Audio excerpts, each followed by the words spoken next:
Brighten up your language, learning colors in English. Hello, language enthusiasts. Today we're going to talk about something that adds a splash of vibrancy to our language: colors. Colors play a vital role in our everyday lives, from describing the world around us to expressing our emotions and moods. In this video, we're going to learn the names of different colors in English and how to use them when you're out and about, especially during shopping. Colors can bring your conversations to life. Let's start with the primary colors: red, blue, yellow. Then we have the secondary colors that are created by mixing the primary ones: green, blue plus yellow; orange, red plus yellow; purple, red plus blue.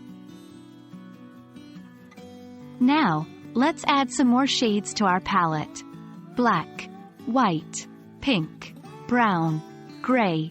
Remember, the more colors you know, the better you can describe things around you. Knowing the colors is great, but it's even better when we know how to use them in sentences. Let's see some examples. The apple is red. She bought a blue dress. The sun is yellow.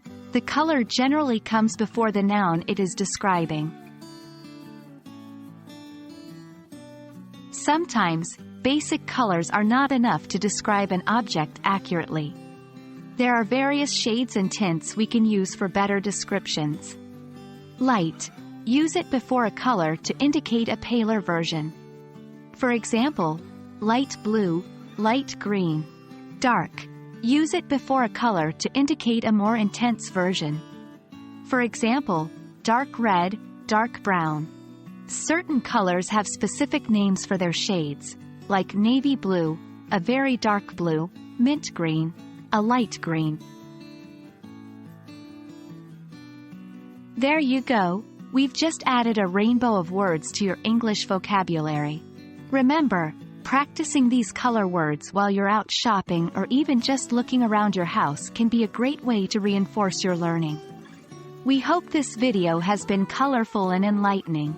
Keep practicing, and you'll soon be able to describe the world around you with ease and confidence in English. Happy learning!